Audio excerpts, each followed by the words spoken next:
Hi, hello, welcome back to the Playing 11. Suraj, welcome to the show. Royal Challengers Bangalore versus Punjab Kings. R C ബിയുടെ മൂന്നാമത്തെ home game തോൽവി. എല്ലാ മാച്ചും ജയിച്ച R C ബിക്ക് ബംഗളൂരു ഫാൻസിന് മുന്നിൽ ചിന്നസ്വാമിയിൽ ജയിക്കാൻ ഇതുവരെ സാധിച്ചിട്ടില്ല. സോ എന്താണ് സൂരജ് ഇന്നത്തെ കളിനെ കുറിച്ച് പറയാനുള്ളത്? Thank you Huda. Good evening. ഇന്നത്തെ കളിനെ കുറിച്ച് പറയുകയാണെങ്കിൽ R C B Chinnaswamy stadium കറക്റ്റായിട്ട് റീഡ് ചെയ്തിട്ടില്ല എന്നാണ് എനിക്ക് ഇതുവരെ ആർ സി ബിയുടെ ഹോം ഗ്രൗണ്ടിലുള്ള പെർഫോമൻസ് കണ്ടിട്ട് തോന്നുന്നത്. പ്രത്യേകിച്ച് ഇന്നത്തെ കളി നമുക്കറിയാലോ, മഴ പെയ്തിട്ട് ഒരു 14 ഓവറായിട്ട് റെസ്ട്രിക്ട് ചെയ്തിട്ടുള്ള ഷോർട്ട് മാച്ച് ആയിരുന്നു.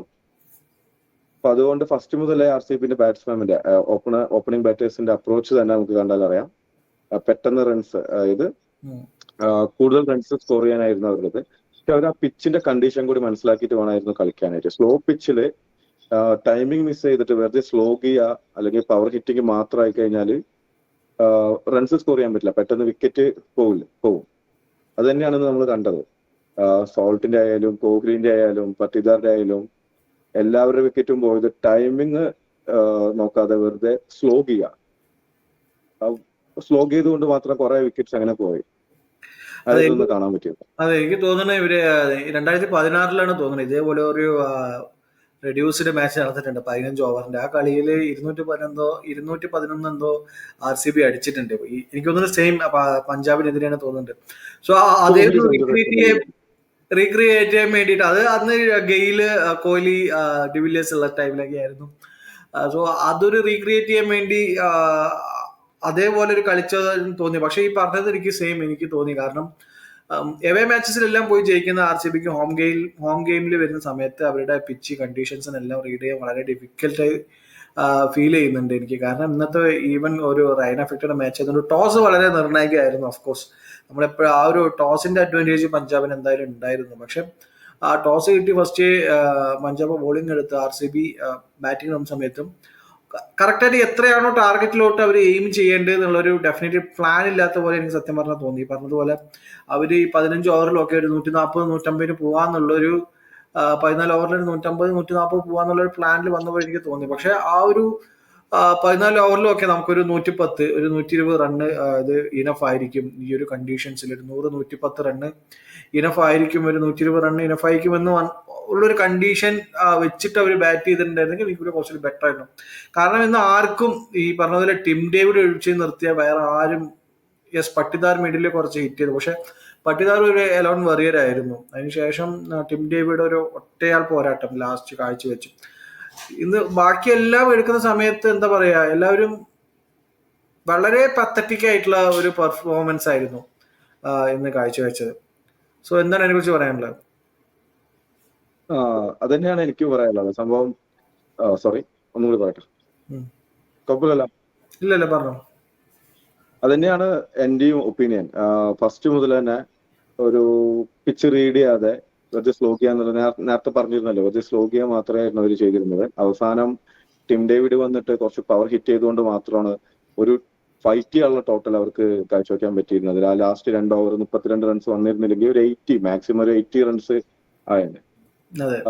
പഞ്ചാബിന്റെ ഫീൽഡിങ് കുറച്ചും കൂടെ ഇമ്പ്രൂവ് ചെയ്തിട്ടുണ്ട്. കൊൽക്കത്തയായിട്ട് മാച്ച് നോക്കുമ്പോൾ കുറെ മിസ് ഫീൽഡിംഗ് ഒക്കെ ഉണ്ട്, മിസ് ക്യാച്ച് ഡ്രോപ്പ് ചെയ്തിരുന്നു. അങ്ങനെ നോക്കുമ്പോൾ അന്ന് പഞ്ചാബ് ഫീൽഡിൽ കുറച്ചും കൂടെ അഗ്രസീവ് ആയിരുന്നു. അതും ഇന്നത്തെ കളി ടേൺ ചെയ്യാനായിട്ട് പഞ്ചാബിന്റെ സൈഡിലേക്ക് ഫേവർ ആകാനായിട്ട് കുറച്ചും കൂടെ നിർണായകമായിരുന്നു. അതുപോലെ തന്നെ പഞ്ചാബിന്റെ ബോളിംഗ് ഫസ്റ്റ് തന്നെ അവര് സ്ലോ ബോളേഴ്സ് ആയിരുന്നു, കുറച്ചും കൂടി സ്ലോ ബോൾസ് ആണ് അവർ കുറച്ചും കൂടി ഇട്ടിരുന്നത്. അവർ ആ പിച്ച് കുറച്ചും കൂടെ ബാംഗ്ലൂരിനെക്കാളും നന്നായിട്ട് റീഡ് ചെയ്ത് ഫസ്റ്റ് ആ പവർ പ്ലേ ഓവേഴ്സിൽ കുറച്ചും കൂടി ബൗൾ ചെയ്തത് പഞ്ചാബാണെന്ന് എനിക്ക് തോന്നുന്നു. യെസ്. സോ നമുക്ക് സ്ക്വാഡ് വരികയാണെന്നുണ്ടെങ്കിൽ ഇന്നത്തെ പ്ലേയിങ്ങിൽ നോക്കുന്നുണ്ടെങ്കിൽ നമ്മൾ പഞ്ചാബിനെ എന്താണോ അവർ ചേഞ്ച് ചെയ്യാൻ വേണ്ടി നമ്മൾ ഇത്ര കാലം പറഞ്ഞുകൊണ്ടിരുന്നത് കറക്റ്റ് എന്ന ഒരു പ്ലേയിങ്ങിൽ കളിച്ചു എന്നാണ് എനിക്ക് തോന്നിയത്. കാരണം Maxwell completely out of touch ആണ്. മാക്സ്വെലിനെ കളിപ്പിക്കുന്നത് എന്തുകൊണ്ടും പഞ്ചാബിന് നല്ലതല്ല നമ്മൾ പറഞ്ഞുകൊണ്ടിരുന്നു. യെസ്, അവർ സ്റ്റോണിസിനെ കൊണ്ടുവന്നു. സ്റ്റോണിസ് കഴിഞ്ഞ കളി പുറത്തായിരുന്നു. യെസ്, സ്റ്റോണിസിനെ വീണ്ടും തിരിച്ചു കൊണ്ടുവന്നു. ജോസ് ഇംഗ്ലീഷിനെ നമ്മൾ പറഞ്ഞു, ജോസ് ഇംഗ്ലീഷ് ക്യാൻ ഡേഞ്ചറസ് എന്ന് പറഞ്ഞു. ജോസ് ഇംഗ്ലീഷും ഇപ്പോൾ പ്ലേയിങ് ലെവലിൽ നിലവിലുണ്ട്. പക്ഷെ കഴിഞ്ഞ കളിയും ഈ കളിയും ആൾക്ക് ശരിക്കും തിളങ്ങാൻ സാധിച്ചിട്ടില്ല. ഹർപ്രീത് ബ്രാറിന്റെ ഇൻക്ലൂഷനും കറക്റ്റായിട്ട് എന്നവർ ചെയ്തിട്ടുണ്ട്. സോ ഇന്നും പഞ്ചാബും കുറച്ച് സ്ട്രഗിൾ ചെയ്തു. കാരണം ഒരു ഈസി വിന്നിങ് ആയിരുന്നില്ല. നെഹൽ വധേര ഈ പറഞ്ഞതുപോലെ വന്ന് ഒരു ക്യാമിയോ കളിച്ചത് കൊണ്ടാണ് ഈ പറഞ്ഞതുപോലെ പഞ്ചാബ് കുറച്ചൊരു ഈസി ആയിട്ട് ജയിച്ചു പോയത്. ഇൻ കേസ് നെഹൽ വധേര ആ ഒരു മൊമെന്റിൽ ഔട്ട് ആയിട്ടുണ്ടെങ്കിൽ റിസൾട്ട് എങ്ങോട്ട് വേണമെങ്കിൽ പോകാന്നുള്ളൊരു സിറ്റുവേഷനിലാണ് കളി നിന്നത്. സോ പഞ്ചാബിന്റെ സൈഡിൽ നിന്നും കൺസേൺസ് ഉണ്ട്. പക്ഷെ എനിക്ക് തോന്നുന്നു അവർ ഇപ്പൊ എടുത്ത് ചൂസ് ചെയ്ത 11 ആണ് പെർഫെക്റ്റ് 11. അവരുടെ പെർഫെക്റ്റ് ബാലൻസ് കാര്യങ്ങളെല്ലാം ഈ ഒരു 11 ആണ്. അതാണ് എനിക്ക് തോന്നുന്നത് പഞ്ചാബിന്റെ സൈഡ്. ആർ സി ബിന്റെ സൈഡ് എനിക്ക് വേറെ ഒന്നുമില്ല. കാരണം ഇന്ന് അവര് വേറെ നിവർത്തിയൊന്നും ഇല്ല. അവര് പറഞ്ഞതുപോലെ പത്തറ്റിക് ആയിരുന്നു ബാറ്റിംഗ്. ഒരു പോയിന്റ് ഓഫ് ടൈമിൽ 49 എന്നുള്ള സ്കോറിലോട്ട് ആർ സി ബി വീണ്ടും അതിലും താഴെ സ്കോറിൽ ആൾ ഔട്ട് ആവൂ എന്നുള്ള രീതിക്കുള്ള ട്രോള് കാര്യങ്ങളെല്ലാം കളി നടന്നുകൊണ്ടിരിക്കുമ്പോൾ തന്നെ വരുന്നുണ്ടായിരുന്നു. സോ അത് ഈ പറഞ്ഞതുപോലെ ടിം ഡേവിഡ് ആണ് മറികടന്ന് കൊണ്ടുപോയത്. കളി തോറ്റിട്ടും ടിം ഡേവിഡിനാണ് ഇന്നത്തെ man of the match. So എത്രത്തോളം വാല്യൂ ഉള്ള ഇന്നിങ്സ് ആണ് ടിം ഡേവിഡ് ഇന്ന് കളിച്ചെന്നുള്ള കാര്യം അതിലൂടെ നമുക്ക് മനസ്സിലാവും.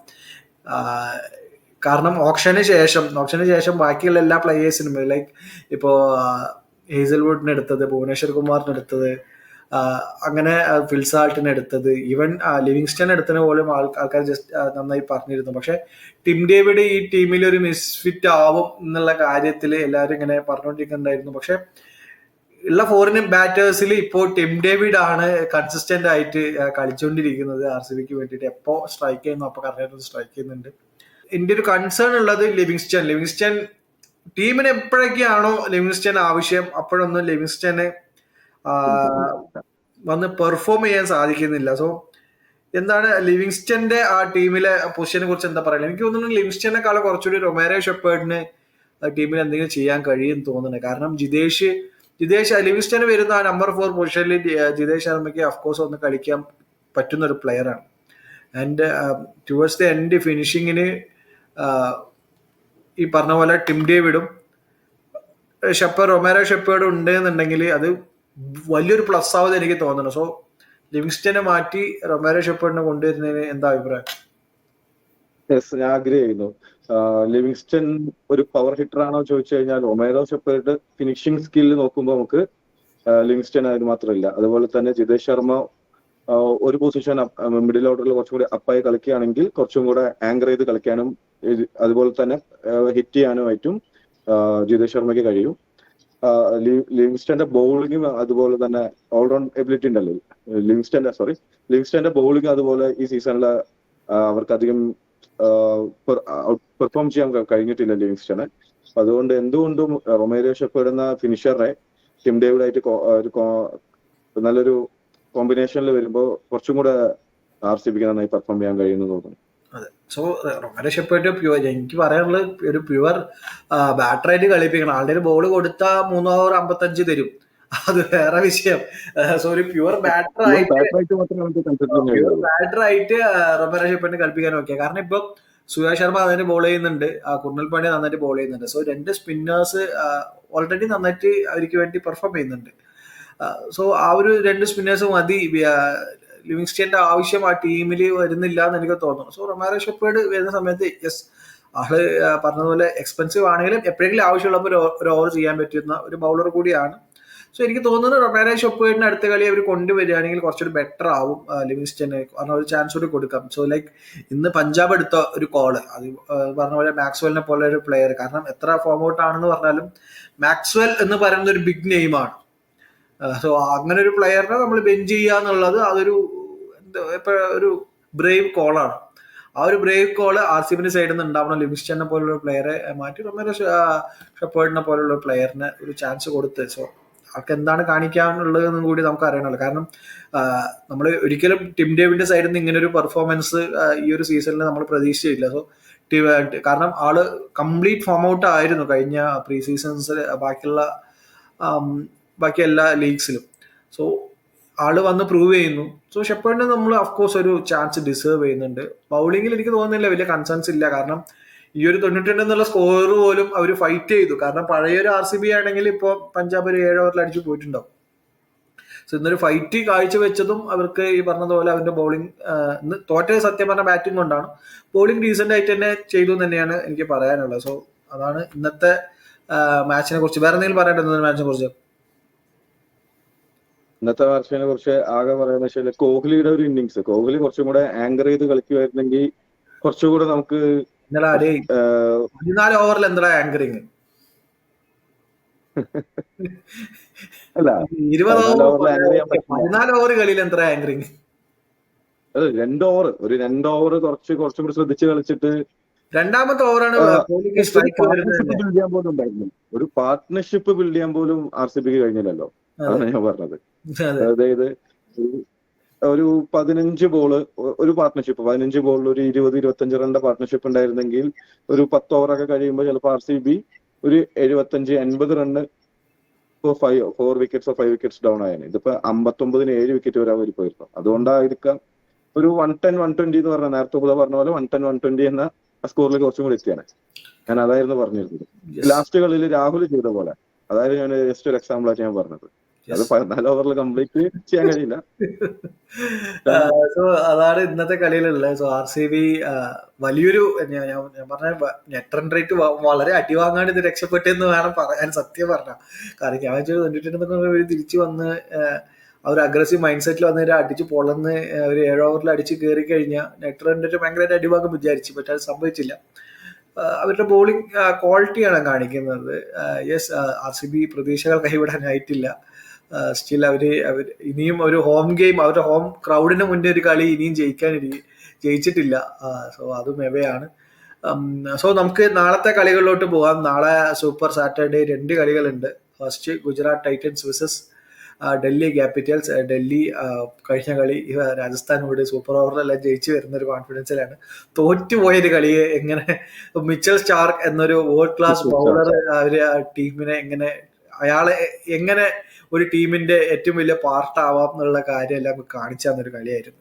സോ വളരെ കോൺഫിഡൻസോടുകൂടി ആയിരിക്കും നാളെ ഡൽഹി ക്യാപിറ്റൽസും വരും. ഗുജറാത്ത് ഓഫ് കോഴ്സ് നമ്മൾ ആരും പ്രതീക്ഷിച്ചില്ല ഈ സീസണിൽ ഗുജറാത്തിന്റെ സൈഡിൽ നിന്ന് ഇങ്ങനെ ഒരു പെർഫോമൻസ്. അവരും ഡോമിനേറ്റ് ചെയ്യാണ്, ടേബിൾ ടോപ്പേഴ്സ് ആയിട്ടാണ് ഗുജറാത്ത് സ്റ്റിൽ ഉള്ളത്.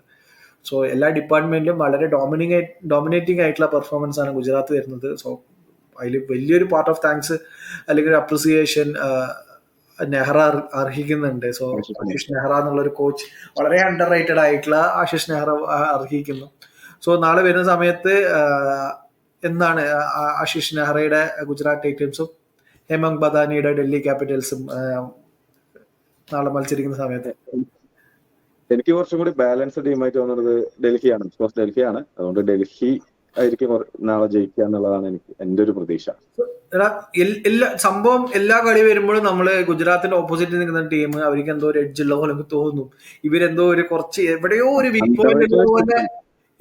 വീക്ക് പോയിന്റ് ഇവർക്ക് ഉണ്ടോ എന്നുള്ളൊരു തോന്നൽ വരും. പക്ഷെ എങ്ങനെയെങ്കിലും ജയിക്കാൻ എന്തെങ്കിലും ഒരു സാധ്യത തിരിഞ്ഞു പിടിച്ചിട്ട് ജയിക്കുന്ന പോലെ ടീമായിട്ട് എനിക്ക് ഇപ്പോന്നല്ല, ഇവരുടെ ഫസ്റ്റ് സീസൺ മുതലേ എനിക്ക് ഈ ടീമിനോട് ഇത് എനിക്ക് തോന്നിയിട്ടുണ്ട്. എങ്ങനെയെങ്കിലും കാണുമ്പോ പേപ്പറിൽ നമുക്ക് ഒരു വമ്പൻ ടീമിനെ പോലെയോ അല്ലെങ്കിൽ ടീമാണോ എന്നുള്ളത് നമുക്ക് തോന്നില്ല. പക്ഷെ പെർഫോമൻസ് എന്നും ഒരു ഫുട്ബോൾ മാച്ച് കാണുന്ന പോലെ പഞ്ചിങ് എബോവ് ദ വെയിറ്റ് എന്ന് പറയില്ല നമ്മളെ, ആ ഒരു സംഭവമാണ്. കാരണം ടോപ്പ് 3 ബാറ്റേഴ്സ് എടുത്ത ആ ടോപ്പ് 3 ആണ് ഇവരുടെ ഫോർമുല. കാരണം Shubman Gill, Sai Sudharsan, Jos Buttler. So അങ്ങനെ പെട്ടെന്ന് വിക്കറ്റ് തന്നു പോവാത്ത 3 പ്ലെയേഴ്സ് ആണ്.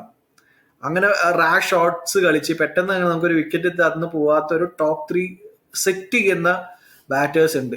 നമ്മളിപ്പോ ഓറഞ്ച് ക്യാപ്പിന്റെ അവരൊരു ലീഡിങ് ടോപ്പ് സ്കോറേഴ്സ് എടുത്തു കഴിഞ്ഞാൽ ടോപ്പ് 10 ഈ 3 ആളും ഉണ്ട്. എനിക്ക് തോന്നുന്നു ടോപ്പ് 5 ടോപ്പ് 7 3 ആളും ഉണ്ട്.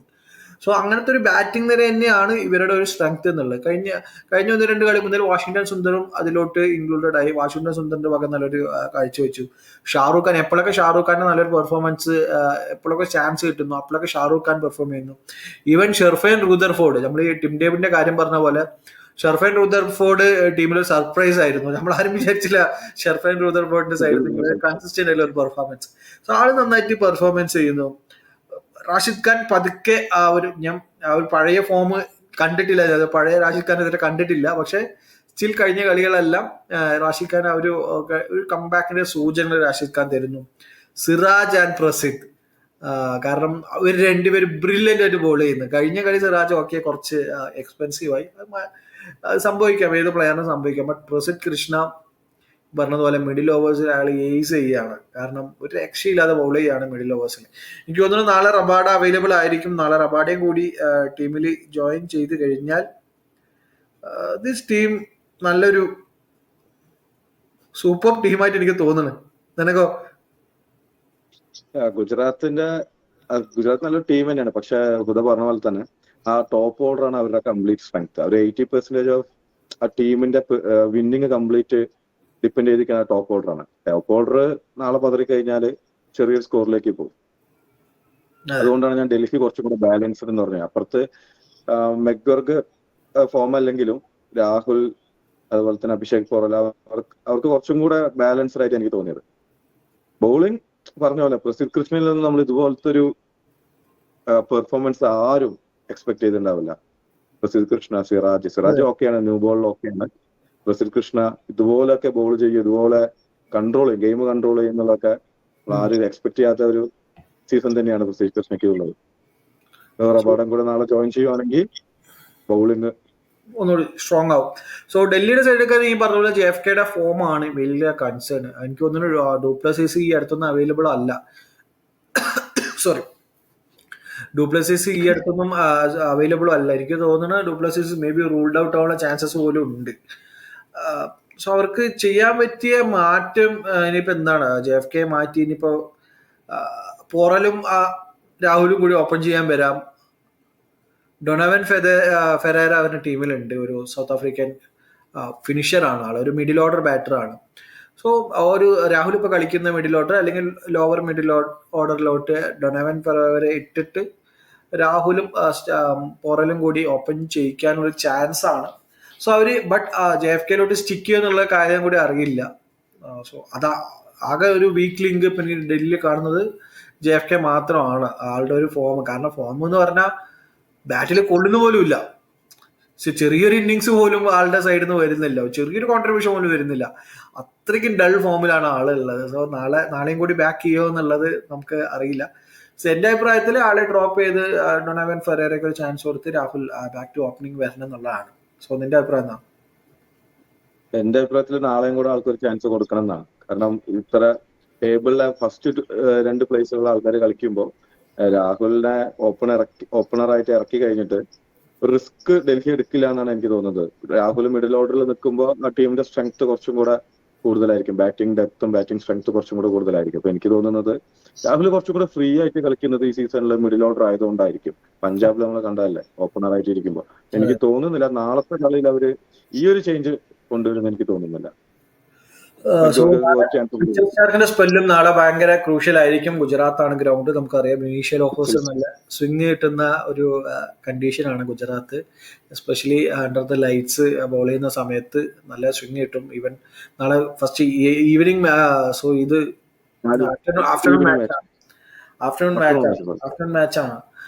സോ പിച്ച് എങ്ങനെ കണ്ടീഷൻസ് കുറച്ച് ഡ്രൈ ആയിരിക്കും. ഡ്രൈ ആണെങ്കിലും ഈ പറഞ്ഞതുപോലെ അവരുടെ സൈഡ് അക്സർ പട്ടേൽ, കുൽദീപ് യാദവ് എന്ന് പറയുന്ന പോലത്തെ ബൗളേഴ്സ് ഉണ്ട്. അതിനോടൊപ്പം തന്നെ വിപ്രാജ് എന്ന് പറഞ്ഞ ഒരു യങ് ഒരു ബൗളറും ലെഗ് സ്പിന്നറും അവരുടെ അടുത്തുണ്ട്. സോ സ്പിൻ സ്ട്രെങ്ത്തും ഓഫ് കോഴ്സ് ഡൽഹിയുടെ സൈഡാണ്.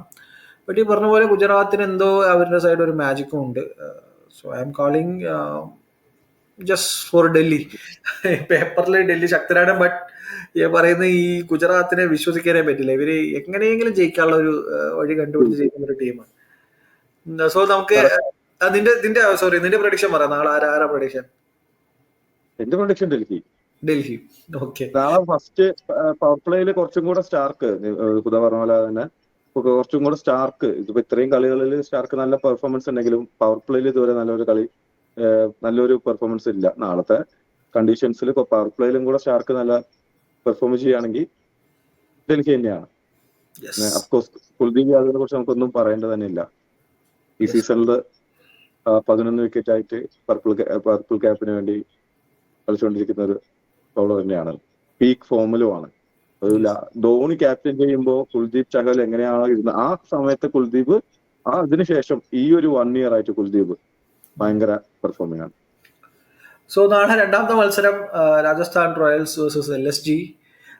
ജയ്പൂരിലാണ് ഈ കളി. എന്താ പറയാ, അട്ടപ്പടലമായ ഒരു രാജസ്ഥാനാണ് ഈ സീസണിൽ കാണുന്നത്. കാരണം ആരൊക്കെ എന്തൊക്കെയാ ചെയ്യണമെന്ന് പോലെ അവരവർക്ക് തന്നെ ഒരു ധാരണയില്ലാത്ത ഒരു രാജസ്ഥാൻ ടീം. കഴിഞ്ഞ കളി എങ്ങനെ ഒരു സത്യം പറഞ്ഞ എനിക്ക് ഒരു ഗെയിം കയ്യിലുള്ള കളി എങ്ങനെ തോൽക്കാം എന്നൊരു പുസ്തകം എങ്ങനെ എഴുതാൻ തോൽക്കാം എന്നുള്ളത്. ഫസ്റ്റ് ചാപ്റ്റർ ആ കഴിഞ്ഞ കളിയായിരിക്കും രാജസ്ഥാന്റെ. അങ്ങനെയാണ് കളിച്ചത്. കയ്യിലുണ്ടായിരുന്ന കളി എങ്ങനെ കൊണ്ടേ കൊടുക്കാം എന്നുള്ളൊരു തെളിവായിരുന്നു. കാരണം ഒരു എനിക്കിപ്പോഴും മനസ്സിലാവുന്നില്ല ഇവരുടെ left hand right hand combination. സത്യം എനിക്ക് മനസ്സിലാവുന്നില്ല. എപ്പോഴൊക്കെ ചാൻസ് കിട്ടുന്നു നിതീഷിലാണ് അയാൾ ബ്രില്യൻ്റ് ആയിട്ട് പെർഫോം ചെയ്യും. ബട്ട് സ്റ്റിൽ ഇപ്പൊ സഞ്ജു ഔട്ട് ആവണമെങ്കിൽ നേരെ കൊണ്ട് റയാൻ പരാഗിനെ തരുന്നു. റയാൻ പരാഗ് കഴിഞ്ഞ സീസണിലെ ഏറ്റവും നല്ല പെർഫോമൻസ് നമ്പർ 4-ലായിരുന്നു. ആൾ ആ പൊസിഷനിൽ കളിപ്പിക്കും. റാണ നല്ല പെർഫോം ചെയ്യുന്നത് നമ്പർ 3-ലാണ്. അയാളാണ് നല്ല ടച്ചിലുള്ളത്. സോ ആള് കുറച്ച് ഏർലി ആയി വന്ന് കളിക്കട്ടെ. ആണ് നമ്പർ 3 എനിക്കൊരു ഡൗട്ട്. പിന്നെ ഇപ്പോൾ യശസ്വി ജയ്സാൽ ഫസ്റ്റ് ബോളിൽ ഔട്ടായി. യശസ്വിയിൽ സ്ട്രൈക്ക് എടുക്കണം വിചാരിക്കും. ഫസ്റ്റ് ബോൾ ഔട്ടായി. ഇവർ നിതീഷ് റാണയെ കയറ്റിവിട്ടു. നിതീഷ് റാണ സെക്കൻഡ് ബോളിൽ ഔട്ടായി. ഒരു ഹെയ്റ്റ്മർ ഇറക്കി വിടുവോ തേർഡ് ബോൾ ഫേസ് ചെയ്യാൻ കളിയുടെ?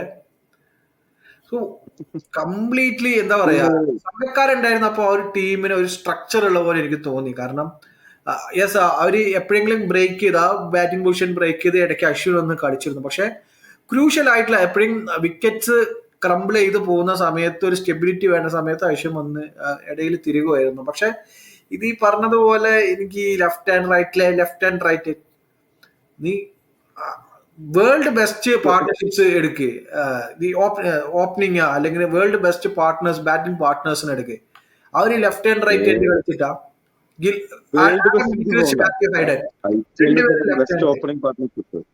Adam Gilchrist, Travis Head, Abhishek രണ്ടും ലെഫ്റ്റ് ഹാൻഡേഴ്സ്. സച്ചിന് സേവാഗ് രണ്ട് റൈറ്റ് ഹാൻഡേഴ്സ്. ഹെയ്ഡൻ ഗിൽക്രിസ്റ്റ് രണ്ട് ലെഫ്റ്റ് ഹാൻഡേഴ്സ്. ഇതിപ്പോ ടെസ്റ്റിൽ ഇന്ത്യക്ക് ഏറ്റവും സക്സസ് കൊടുത്ത ആൾക്കാർ VVS ലക്ഷ്മൺ, രാഹുൽ ദ്രാവിഡ് രണ്ട് റൈറ്റ് ഹാൻഡേഴ്സ്.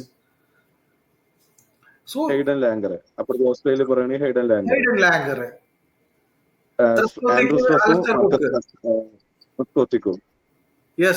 സ്ട്രോസ് അല്ല കളിക്കുക, left handers. So best players ആ പൊസിഷനിൽ ആരാണോ ആ പ്ലേയേഴ്സിനെ കളിപ്പിക്കുക. ഒരു ചുമ്മാ ഈ ലെഫ്റ്റ് റൈറ്റ് എന്ന് പറഞ്ഞിട്ട് സത്യം പറഞ്ഞാൽ ഉള്ള കളിയെ കൊണ്ടുപോയി തോൽപ്പിക്കുകയാണ്. കഴിഞ്ഞ കളി അതുപോലെ തന്നെ സൂപ്പർ ഓവറിൽ എന്തിനാണ് പരാഗൻ ഇറക്കി വിട്ടത്? കാരണം നിതീഷ് റാണ ബ്രില്യൻ ടച്ചിൽ നിൽക്കുന്ന ആ കളി. നിതീഷ് റാണയല്ലേ നന്നായിട്ട് ബാറ്റ് ചെയ്തത് ഇന്നിങ്സിൽ. ആ ഇന്നിങ്സ് നന്നായിട്ട് ശരിക്കും കളി ജയത്തിൽ കൊണ്ടുപോയ നിതീഷ് റാണയല്ലേ. സോ നിതീഷ് റാണയല്ലേ ഇറക്കേണ്ടത്. അവിടെയും ലെഫ്റ്റ് ഹാൻഡ് റൈറ്റ് ഹാൻഡ്. ഹെയ്റ്റ്മറെ കണക്ട് പോലും ആവുന്നുണ്ടായിരുന്നില്ല സ്റ്റാർക്കിന്. 12 ബോള് നിന്നിട്ട് അവർക്ക് ഒരു 10-15 റൺ എടുക്കാൻ പറ്റുന്നില്ല. കണക്ട് പോലും ആവാത്ത ഹെയ്റ്റ്മർ ഇറക്കി വിട്ടു, നിതീഷ് റാണ ഇറക്കി വിട്ടു. സോ എനിക്ക് തോന്നുന്നു ഡിസിഷൻ മേക്കിങ്ങിൽ ആകെ മൊത്തം സഞ്ജുവിന്റെ ഒപ്പീനിയനും രാഹുൽ ദ്രാവിഡിന്റെ ഒപ്പീനിയനും ആകെ പാടെ കുഴഞ്ഞു മറിയുന്നുണ്ട് ആ ടീമിൽ. എനിക്ക് ഈ ടീമിൽ യാതൊരു പ്രതീക്ഷയില്ല. 10th or 9th ഫിനിഷ് ചെയ്യും രാജസ്ഥാൻ റോയൽസ്, അതിൽ യാതൊരു സംശയമില്ല. സോ കമ്മിങ് ടു LSGനെ കുറിച്ച് നീ പറയാം. ഞാൻ രാജസ്ഥാനെ പറഞ്ഞല്ലോ, നീ പറ LSGനെ പറയാം. LSG നേരത്തെ ഗുജറാത്തിനെ പറഞ്ഞ പോലെ തന്നെ LSG എങ്ങനെ ജയിക്കുന്നത് LSGക്ക് പോലും അറിയാത്ത പോലെ ഒരു ഇതാണ്. അത് നമുക്ക് ഇപ്പോ ഗവാസ്കർ ഒക്കെ പറയുന്ന പോലെ പന്തിന്റെ ക്യാപ്റ്റൻസി അത്രയ്ക്ക് അടിപൊളിയാണെന്നൊന്നും എനിക്കൊരു അഭിപ്രായമില്ല. അവര് ഹെഡ്മേർ അല്ല, നിക്കോളാസ് പൂരനും മിച്ചൽ മാർഷും നാളെ നല്ലോണം പെർഫോം ചെയ്യുകയാണെങ്കിൽ അവര് ജയിക്കും. അവരാകെ 2 ബാറ്റേഴ്സിനെ ഡിപ്പെൻഡ് നിക്കോളാസ് പൂരനും മിച്ചൽ മാർഷ് ആരെങ്കിലും ഒരാൾ കളിക്കും, അതിൽ ജയിക്കും. കളിക്കും, അവർ ജയിക്കും. കഴിഞ്ഞ കളി ആ കോമ്പിനേഷനും മാറ്റി ഋഷഭ് പന്ത് ഓപ്പണിംഗ് ചെയ്തു. ഓപ്പണിൽ ഇറങ്ങിയിട്ടും ആൾക്കൊന്നും ചെയ്യാനൊന്നും പറ്റിയില്ല. അവര് ഇതുപോലെ ഒരു കറക്റ്റ് കോമ്പിനേഷൻ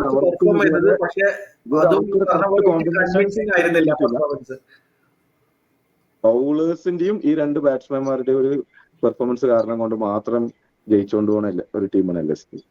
ഇപ്പൊ നാളത്തെ കളിയിൽ ഞാൻ രാജസ്ഥാൻ ജയിക്കുകയാണെങ്കിൽ നമുക്ക് കാണാം ഗോയങ്കയുടെയും പന്തിന്റെ ഒരു കോൺവെർസേഷൻ നമുക്ക് കാണാവുന്നതേ ഉള്ളൂ കഴിഞ്ഞ വർഷത്തെ പോലെ. പക്ഷെ ഇവർക്ക് ബോളിങ്ങിലും വലിയ പ്രശ്നമുണ്ട്. കാരണം ഇനീഷ്യൽ ഓവേഴ്സിൽ ആർച്ചർ സ്ട്രൈക്ക് ചെയ്തില്ലാന്നുണ്ടെങ്കിൽ പിന്നെ വേറെ ആരും ഇല്ല. തീക്ഷണ വന്ന് ഫുൾ ടോസ് ആയി എറിഞ്ഞു കൊടുക്കുന്നത്. എന്താ സംഭവം എന്ന് അറിയില്ല. തീക്ഷണ വന്ന് ഫുൾ ടോസ് ആയി എറിഞ്ഞു കൊടുക്കുന്നത്. ഹസരംഗ മാത്രം കുറച്ച് ഇതായിട്ട് ചെയ്യുന്നുണ്ട്. അയാള് അസലങ്ക എങ്ങനെ ചെയ്താലും 4 ഓവർ 40 പോകും. വിക്കറ്റ് എടുക്കും, പക്ഷെ 4 ഓവർ 40 പോകും. തീക്ഷണ വന്ന് ഫുൾ ടോസ് ആയിട്ട് റൺ വിളിക്കുന്നത്.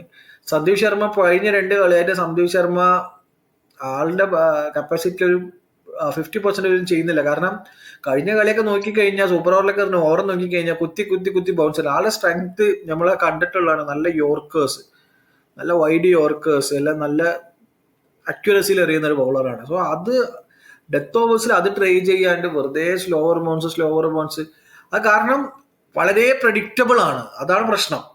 നമ്മൾ അൺപ്രഡിക്റ്റബിൾ ആയിട്ട് ഒരു സ്ലോവർ ഡെലിവറി ഇടുന്ന സമയത്ത് അത് ഓക്കെ, നമുക്ക് അത് റീഡ് ചെയ്യാൻ ഭയങ്കര ബുദ്ധിമുട്ട്. ഒരു 140+ കെയിൽ എറിയുന്ന ബൗളർ ഓടി വന്ന് ഒരു 110 എറിയാണെന്നുണ്ടെങ്കിൽ അത് സർപ്രൈസിങ് ആയിരിക്കും. ബാറ്റേഴ്സിനെ പിക്ക് ചെയ്യാൻ കുറച്ച് ബുദ്ധിമുട്ടുണ്ടാവും. ഇത് സന്ദീപ് ശർമ്മ വരുമ്പോൾ തന്നെ ഡെത്ത് ഓവർ ചെയ്യുമ്പോൾ അറിയാം സ്ലോവർ ബോൾ ആണെന്നുള്ള രീതിക്കാണ് ബാറ്റേഴ്സ് അടിക്കാൻ നിൽക്കുന്നത്. സോ വീണ്ടും വന്ന് സ്ലോവർ ബോൾ എറിയുന്നതിൽ യാതൊരു കണക്കുമില്ല. ഇപ്പോഴത്തെ LSGയുടെ ബൗളിംഗ് യൂണിറ്റ് എടുത്താലും അത്ര ഗ്രേറ്റ് അല്ല. താക്കൂർ ഇനീഷ്യലി കുറച്ച് കളികൾ നല്ലൊരു പെർഫോമൻസ് കാഴ്ചവെച്ചാലും വീണ്ടും പഴയ ലോഡിലോട്ട് താക്കൂർ തിരിച്ചു പോവുകയാണ്. ആവേശ് ഖാനും വിചാരിച്ച അത്ര എഫക്റ്റീവ് ആവുന്നില്ല. ബിഷ്ണോയ് റണ്ണ് നല്ല വഴങ്ങുന്നു. അവരെന്തുകൊണ്ടാണ് മണിമാരൻ സിദ്ധാർത്ഥനെ കളിപ്പിക്കാത്തതെന്ന് അറിയുന്നില്ല. കാരണം അയാൾ നല്ല പെർഫോമൻസ് കാഴ്ചവെച്ച ബൗളറാണ്. മണിമാരൻ സിദ്ധാർത്ഥ് എങ്ങനെയും നാളെ കളിച്ചാൽ LSG കുറച്ചൊരു അഡ്വാൻറ്റേജ് ഉണ്ട്. നല്ലൊരു ബൗളറാണ്. സോ ഈ ബാറ്റിംഗ് ഈ പറഞ്ഞതുപോലെ 2 ആളുകളിൽ മാത്രം കോൺസെൻട്രേറ്റഡ് ആണ്. മിച്ചൽ മാർഷ്, പൂരൻ 2 ആളിൽ ആരെങ്കിലും ഒരാൾ അടിച്ചാൽ മാത്രമേ ഉള്ളൂ LSGക്ക് എന്തേലും ഒരു ചാൻസ്. സോ നാളെ നിന്റെ കോൾ ആരാണ്? ആര് ജയിക്കും? എന്റെ കോൾ LSG തന്നെയാണ്. LSG. ശരി, പോട്ടെ രാജസ്ഥാൻ. എനിക്ക് രാജസ്ഥാൻ എപ്പോഴും കൺഫ്യൂഷൻഡ് 11 കൺഫ്യൂഷൻ നമുക്ക് വെറ്റ് ചെയ്യാൻ പറ്റില്ല. രാജസ്ഥാന്റെ പേരിൽ നമുക്ക് വെറ്റ് ചെയ്യാനേ പറ്റില്ല. കാരണം അവന്റെ ഒരു മാറ്റി ഇറക്കാൻ പ്ലേയേഴ്സ് ഇല്ല. ഇനിയിപ്പോ ആരിനെ ഇറക്കുക? ഹെയ്റ്റ്മറിന് ഇപ്പൊ മാറ്റി ഇറക്കാൻ വേറൊരു ഫോറിൻ ബാറ്റർ അതിന്റെ ഇല്ല. ഒരു പ്ലെയർ ഉണ്ടെങ്കിലല്ലേ മാറ്റി ഇറക്കുക. ഓപ്ഷൻ ടേബിളെ പാതി തോറ്റു ആ ടീം. സത്യം പറഞ്ഞ ഓപ്ഷൻ ടേബിളിലെ തോറ്റു. കാരണം ഇവര് ദേശ്പാണ്ഡെ കളിപ്പിച്ചുകൊണ്ടേ ഇരിക്കണം. മാച്ചിന് വന്ന് ഒരു ഐഡിയ ഇല്ലാണ്ട് ബോൾ എറിയുന്നത്. അടി വാങ്ങണത് ഓക്കെ, 1 കളി 2 കളി ഓക്കെ, ബാറ്റേഴ്സ് അവർക്ക് സ്കില്ല് കാണിച്ചിട്ട് അടിക്കുകയാണെങ്കിൽ ഓക്കെ. ഇവ എങ്ങിട്ടാണ് ബോൾ എറിയുന്നത് ദേശ്പാണ്ഡയ്ക്ക് പോലും അറിയുന്നില്ല. സോ അങ്ങനെ ദേശ്പാണ്ഡെ ബോൾ എറിയണം. അങ്ങനെ എന്നിട്ട് ദേശ്പാണ്ഡെ മാറ്റൊന്നുമില്ല. വേറെ കഴിഞ്ഞ വേറൊരു ബൗളർ ഉണ്ടല്ലോ, കഴിഞ്ഞ മുംബൈയില് കളിച്ചൊരു ബൗളർ ഉണ്ടല്ലോ,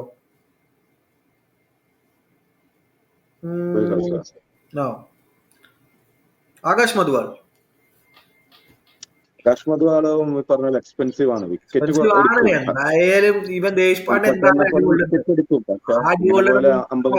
ഒരു ചാൻസ് കൊടുക്കും, നോക്കാം. വെച്ച് നോക്കുകയാണെങ്കിൽ നമുക്ക് ആകാശ് മധുവാളോട് നമുക്ക് കുറച്ചുകൂടി അറ്റാക്കിംഗ് ബൗളറാണ്, ചിലപ്പോ വിക്കറ്റ് കിട്ടും. ഇത് തീക്ഷണ മാറ്റി പാരി ഇറക്കാൻ. തീക്ഷണക്ക് വേറെ സ്പിന്നേഴ്സ് ആ കുമാർ കാർത്തികേയ മാത്രമേ ഉള്ളൂ. ആളത്ര ഡെഡ്ലി ഉള്ള സ്പിന്നർ ഒന്നും അല്ല. അത് മാറ്റി ഇറക്കാൻ വേറെ പ്ലെയർ ഇല്ല. പ്ലേയേഴ്സ് ഇല്ല ഇപ്പൊ കളിക്കുന്ന പ്ലേയേഴ്സിന്. ഇപ്പൊ സഞ്ജു ഇപ്പൊ ഇൻ കേസ് നാളെ ഇഞ്ചുറി ആണെന്നുണ്ടെങ്കിൽ മാറ്റി ആരെ ഇറക്കുക? ആ മറ്റേ 14 വയസ്സായ പയ്യനെ പിടിച്ച് ഇറക്കണം ഓപ്പണിങ്ങിന്. വേറെ പ്ലെയർ ഇല്ല അവന്റെ ഇറക്കാൻ. വൈഭവ് സൂര്യവംശി അല്ല പേര് അവന്റെ, സൂര്യവംശിനെ ഇറക്കണം. വേറെ പ്ലെയർ ഇല്ല അവരുടെ അടുത്ത്. സോ അതാണ് രാജസ്ഥാൻ ഒരു കേസ്. ബട്ട് സ്റ്റിൽ വേറെ ഇതില്ലാത്തതുകൊണ്ട് LSGക്ക് ഞാനൊരു സാധ്യത വേറെ ഏതെങ്കിലും ടീമാണെങ്കിൽ ഞാൻ വേറെ ടീമിനെ കൊണ്ടുണ്ടാവും, RRന്റെ ഓപ്പോസിറ്റ് ടീമിനെ കൊണ്ടുണ്ടാവും. ബട്ട് സ്റ്റിൽ ഞാൻ RRലോട്ട് നാളെ പോകുന്നു. So that's it for today. So നാളത്തെ 2 കളികളിന് ശേഷം ഡീറ്റെയിൽ ആയിട്ട് റിവ്യൂ ആയിട്ട് കാണാൻ. So thank you very much. Thank you for joining. Okay, thank you.